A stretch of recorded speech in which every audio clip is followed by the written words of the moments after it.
siku ya leo nina furaha sana. Yaani kwa furaha niliokuwa nayo, namsubiri mume wangu jamani afike nije nimueleze ambacho kimenisibu mke wake. Nafurahi sana. Bwana hata mume wangu umefika. Mume wangu kuna taarifa nzuri sana. Taarifa gani? Mume wangu sasa mbona nilijua hata utafurahi na wewe. Sawa, taarifa gani? Niambie. Mume wangu, basi nikwambie. Nielekeze bana. Naona naruka fulani nini tena? Shida nini? Nishirikishe na mimi niruke. Mume wangu kuna taarifa imefika. Taarifa gani? Mtoto wetu kafaulu. Mtoto gani? Josephina mwanangu. Josephina? Ndio. Kafaulu anaenda wapi? Anaenda Mbinga Girls. Mimi nikajua John. Josephina kafaulu anaenda wapi? Sasa kwa nini unapinga? Siko tayari kumsomesha Josephina. Ametusumbua darasa 4, amerudia mara 6 nzima. Hapo wewe, nitaki utani. Sio shida, ndio kafaulu. Kwenye jambo hilo sitaki utani. Siko tayari kumsomesha yule mtoto kanisumbua. Yule mtoto ni wa wewe kukusaidia kazi za hapa nyumbani. Sawa eh? Yule mtoto wa kwako kusaidia kazi za nyumbani. Alafu tulishapanga tunaongeza mdogo wake. Haya kamlea nani na huyu anaenda shule? Wewe sikiliza. Hata kama unapinga naondoka. Kama unapinga naondoka. Nikirudi upo na Azele wewe na huyo. Baba wewe nenda, ukirudi tunapanga namna ya kumsomesha. Wewe unanitania wewe. Kwa nini unakataa? Yaani kwa nini unakataa? Na nasema hivi naondoka. Nenda kuchukua zangu shoka hapa. Nikirudi hayupo. Na mawazo yako wewe.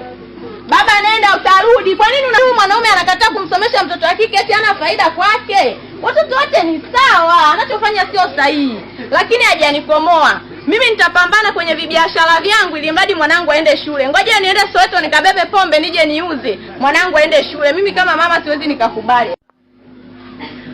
Mwana John. Huyu mwanamke kaenda wapi? Huyu umbea kinachomchanganya. Ona sasa. Wewe Mwana John. Vipi shemeji? Karibu. Asante.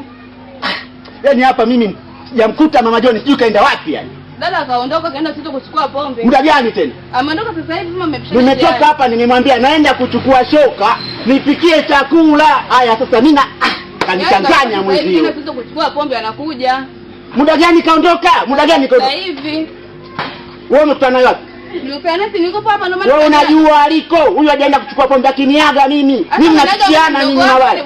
Wewe unakiana mabaya wewe na huyo Mama John. Hata nakwambia hivi.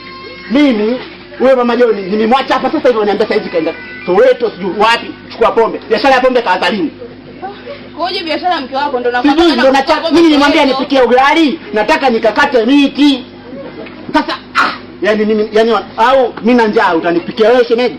Kukupikia mimi tena? Sasa unashangaa. Niondoke umeshaanza kuchanganya. Nyinyi mna fikiana maovu nyinyi. Yaani wewe na wewe Mama John wewe msije tena. Mama John naye. Yaani sijui ukoje wewe mwanamke. Yaani kila mimi ananichanganya. Na akirudi hapa leo lazima nimpe vipi. Hii mwanangu mke wangu namtafuta. Nimemwambia naondoka. Nenda kuchukua shoka, lengo nikakate mkaa huko. Sasa kanichanganya. Tukate mkaa. Sasa usielewa nini? Kwa hiyo unakeza kazi za kufanya. Sasa mimi nakazi gani nyingine? Mimi nataka nimsomeshe mtoto wangu Joni. Kwa hiyo umetaka kwenda kuvua. Sasa ni mvuvi. Wewe ujue kama wewe umekuwa na wewe unanichanganya. Sasa wewe nitakulima. Hapa nishachanganyikiwa, njaa inaniuma. Mke wangu sijamkuta na wewe alete